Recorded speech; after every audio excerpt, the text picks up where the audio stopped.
नमस्ते दोस्तों, एक बार फिर से आप सभी का हमारे चैनल में बहुत बहुत स्वागत है। तो चलिए आज की वीडियो शुरू करते हैं। यदि आपको हमारी रेसिपी पसंद आती है तो प्लीज एक लाइक भी जरूर कर दें। आज हम आपके साथ मूंग दाल की बहुत ही स्वादिष्ट कचौरी की रेसिपी शेयर करने वाले हैं। ये कचौरी बहुत ही स्वादिष्ट, बहुत ही खस्ता बनकर तैयार होता है। ऐसी कचौरी अगर आपको खानी है तो आपको खुद ही मेहनत करनी पड़ेगी और बनानी पड़ेगी। इतनी स्वादिष्ट कचौरी आपको कहीं नहीं मिलने वाली है। तो चलिए बिना देरी के हम देख लेते हैं कि इस सुपर टेस्टी कचौरी को किस तरह से बनाना है और हमने इसे कैसे बनाकर तैयार किया है।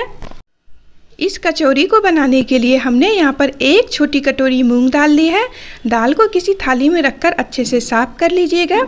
इसके बाद एक बाउल में दाल को डालकर और पानी डालकर इस तरह से हाथों से रगड़ रगड़ कर 2 से 3 बार साफ कर लीजिए।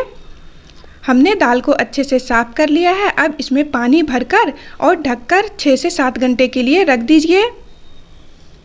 लगभग दाल को फूलते हुए 6 से 7 घंटे हो गए हैं। तो देखिए दाल हमारा बहुत ही अच्छे से फूल गया है। इस दाल को हमें बहुत ही अच्छे से भिगो के रखना ज़रूरी है। अगर आपके पास इतना वक्त नहीं है तो दाल को आप किसी पतीले में डालकर और पका सकते हैं। तो दाल को पूरी तरह नहीं पकाना है, 70 से 80% ही पकाना है। तो कुकर में बिल्कुल भी मत उबालिएगा, नहीं तो पूरी तरह से गल जाएगा एक सीटी में भी। तो यहाँ पर देखिए छन्नी में डालकर पानी इसका सारा छन जाने दीजिए। जब तक दाल का पानी निकल रहा है तब तक हम यहाँ पर मसाले तैयार कर लेते हैं। तो 3 तेज़पत्ता, आधा छोटा चम्मच हमने काली मिर्च लिया है, 1 चम्मच जीरा, 1 चम्मच सौंफ और 5 से 6 सूखी लाल मिर्च। और यहाँ पर हमने साबुत धनिया लिया है, 2 चम्मच हम यहाँ पर धनिया ले रहे हैं। इसी चम्मच से हमने सारी चीज़ें ली है। तो अब हम इसे भून लेंगे। भूनने के लिए गैस पर एक पैन को गर्म होने रख दिया है। अब तेज़पत्ता को तोड़कर इस तरह से डाल दीजिए। जब पैन अच्छे से गर्म हो जाए तब डालिएगा। साथ ही मिर्ची डाल दीजिए। तो पहले मिर्ची और तेज़पत्ता को लगभग 1.5 से 2 मिनट लगातार चलाते हुए भून लीजिए। तो देखिए भूनने के बाद जब ये इस तरह से हो जाए तब इसमें हम बाकी के मसाले जो लिए थे वो सारे डालने हैं। अब इसको 1 से 1.5 मिनट भूनना है। लगभग 1 से 1.5 मिनट हमने भून लिया है। मसाले का कलर ज़्यादा चेंज नहीं करना है, हल्का सा ही भूनना है। जब इसमें से चटकने की आवाज़ आने लगे तो गैस का फ्लेम बंद कर दीजिए। तो देखिए इस तरह से हमने मसाला भूनकर तैयार किया है। अब एक प्लेट में निकालकर और मसाला को पूरी तरह से ठंडा होने दीजिए। मसाला देखिए ठंडा हो चुका है। तो अब एक मसाले वाला छोटा मिक्सी का जार जो होता है वो लीजिए और उसमें डालकर अच्छे से मिक्सी को चलाकर इसे हमें पीस लेना है। तो बहुत ही ज़्यादा पाउडर नहीं तैयार कीजिएगा, हल्का सा दरदरा इस मसाले को हमने यहाँ पर देखिए तैयार किया है। तो मसाला भी हमारा तैयार हो गया है। और मूंग दाल को छन्नी में से निकालकर हमने एक मोटे तौलिए में रखकर उसका पानी अच्छे से पोंछकर सुखा लिया है। और थाली में इस तरह से फैलाकर इसको 10 मिनट के लिए पंखे की हवा में रख दीजिएगा। तो देखिए दाल इस तरह से ड्राई करना है, बिल्कुल भी पानी नहीं होना चाहिए इसमें। अब मिक्सी का एक बड़ा वाला जार लीजिए और उसमें सभी दाल को डाल देना है और मिक्सी को थोड़ा रोक रोक के चलाकर इसे पीस लेना है। पीसते समय इसमें पानी बिल्कुल भी नहीं डालना है, बिना पानी के ही पीसिएगा। पीसने में थोड़ा सा दिक्कत होता है पर थोड़ा रोक रोक के चलाइएगा तो ये तैयार हो जाएगा अच्छे से। तो देखिए हमने इसे बारीक पेस्ट नहीं तैयार किया है। मूंग के बस 3 से 4 टुकड़े होने चाहिए। तो मूंग के दाल को हमें दरदरा पीसकर तैयार करना है। तो अब एक पैन फिर से गैस पर रख दी हूँ और हल्का गर्म होने के बाद 3 से 4 छोटा चम्मच सरसों का तेल डाल दी हूँ। आप जिस भी तेल में अपनी सब्जी बनाते हैं वो तेल यहाँ पर ले सकते हैं, पर सरसों के तेल में बनाइएगा तो बहुत ही स्वादिष्ट बनेगा। तेल गरम हो गया है। अब इसमें 2 चुटकी हींग डाल दीजिए। इसके बाद 1/4 छोटा चम्मच हमने इसमें जीरा डाल दिया है। जीरा को अच्छे से भून जाने दीजिए। जब जीरा भून गया तो हम इसमें 2 हरी मिर्ची को बारीक बारीक काट के डाल दिए हैं। तीखा आप अपने हिसाब से रख सकते हैं जैसा आपको पसंद है।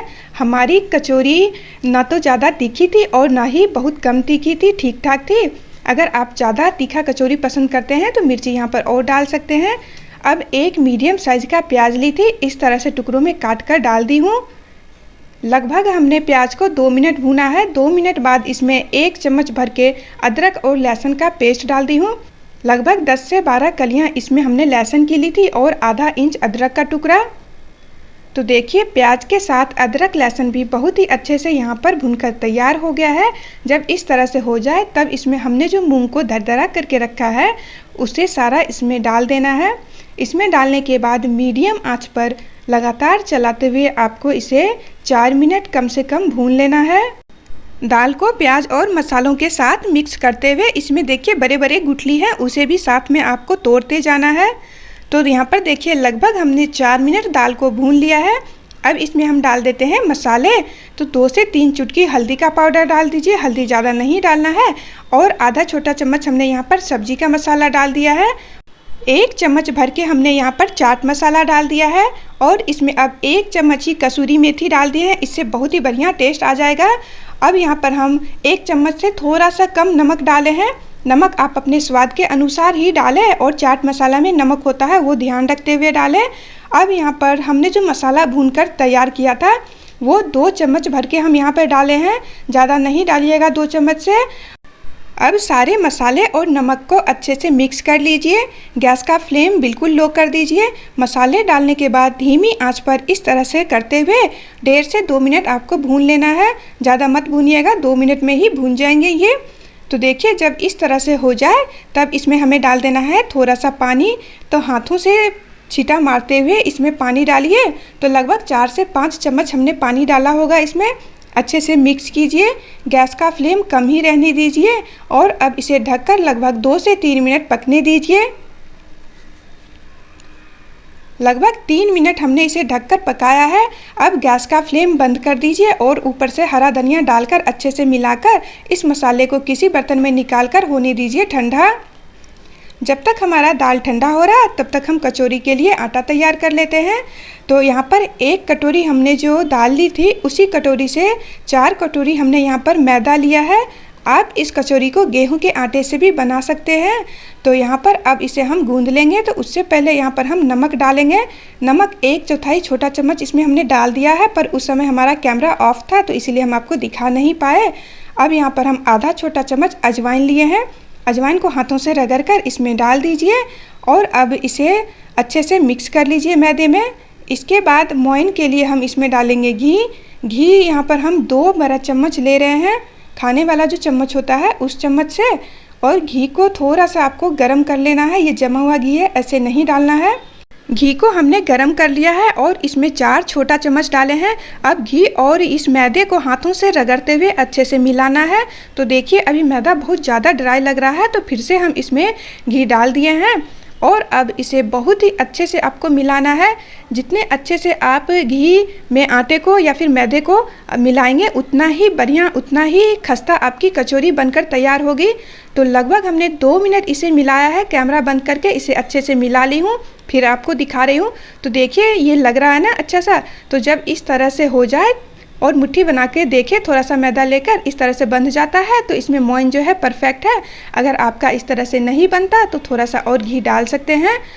अब थोड़ा थोड़ा पानी डालते हुए और इस मैदे का एक नरम सा डो लगाना है। डो हमें ज़्यादा टाइट नहीं लगाना है और पानी जितनी आवश्यकता हो उतना ही डालें, ज़्यादा गीला भी नहीं कर देना है। तो देखिए हमने इस तरह से नरम डो तैयार किया है। अब इसे ढककर 10 मिनट के लिए रख देते हैं। लगभग इस डो को रेस्ट करते हुए 10 मिनट हो गया है। अब इसे हमें रोटी का आटा जैसे गूंदते हैं उस तरह से अच्छे से गूंद कर तैयार कर लेना है। आटा भी हमने तैयार कर लिया है। अब कचौरी बनाने के लिए इसमें थोड़ा सा इस डो को लीजिए। तो हमने पूरी जैसा बनाते हैं उतना बड़ा लिया है, तो कैमरे में आपको थोड़ा बड़ा लग सकता है। अब हाथों से दबाते हुए और इस तरह से इसे थोड़ा सा फैला लीजिए और बेलन की सहायता से थोड़ा सा इसे बड़ा कर लेना है। तो हर तरफ से इसको फैलाना है, बीच में ज़्यादा जोर नहीं लगाइएगा, बस किनारों में इसे अच्छे से बेलना है, बीच में थोड़ा मोटा ही रखिएगा। अब ये जो हमने मूंग दाल का मसाला तैयार किया है वो बहुत ही अच्छे से ठंडा हो चुका है। 2 चम्मच यहाँ पर हम भर रहे हैं। आप अपने हिसाब से मसाला भरिएगा जितनी बड़ी आपकी कचौरी होगी। और इस तरह से इसे आपको बंद कर लेना है। मसाले को हाथों से थोड़ा सा दबाते हुए और इस तरह से गोल करके और ऊपर का जो भी एक्स्ट्रा ये मैदा है उसको हमें निकाल देना है और फिर से इस तरह से करके इसमें चिपका दीजिए ताकि ये जब हम तले तो खुले ना। और देखिए हाथों से इस तरह से दबाकर और यहाँ पर हम कचौरी में थोड़ा सा डिजाइन दे रहे हैं, तो उसके लिए एक जाली वाली छन्नी लीजिए। छन्नी में हमने तेल लगा लिया था बीच में और इस तरह से दबाते हुए इसे फैला लेना है। आप चाहे तो सिंपल कचौरी बना सकते हैं, कोई भी डिजाइन नहीं देना है, बस इस तरह से आपको चकले पर रखना है और इसे दबाकर बड़ा कर लीजिएगा। तो देखिए इस तरह से हमने हल्का सा डिज़ाइन दे दिया तो ये दिखने में अच्छा लग रहा है। कुछ कचौरियाँ हमने इस तरह से बनाकर तैयार कर ली है। तो अब इसे हम फ्राई कर लेंगे। तो देखिए प्लेन वाली आपको बनानी है तो इस तरह से भी बना सकते हैं, जैसा आपका मन है उस तरह से बनाए। तेल को हमने यहाँ पर गरम कर लिया है। तेल को आपको बहुत ही ज़्यादा गरम नहीं करना है, मीडियम गरम तेल में एक एक कचौरी को डालिए और कुछ देर डालने के बाद इसी तरह से रहने दीजिए। लगभग 2 मिनट हो गए थे। कचौरी जब हमने डाला था तब गैस का फ्लेम मीडियम था और कचौरी डालने के बाद हमने गैस का फ्लेम धीमा कर दिया था। धीमी आंच पर 2 मिनट इसी तरह से रहने दीजिए। इसके बाद जब ये हल्का सा सिक जाए तो इसे पलट देना है। पलटने के बाद इसे फिर से दूसरी तरफ से अच्छे से पकने देना है। कचौरी को सेकने में आपको लगभग 7 से 8 मिनट लग सकते हैं। तो देखिए हमने कई बार अलट पलट करते हुए कचौरी को धीमी आंच पर अच्छे से पका लिया है और ये बहुत ही अच्छे से पककर तैयार हो गया है। तो आप देख सकते हैं कितना बढ़िया लग रहा है ये कचौरी।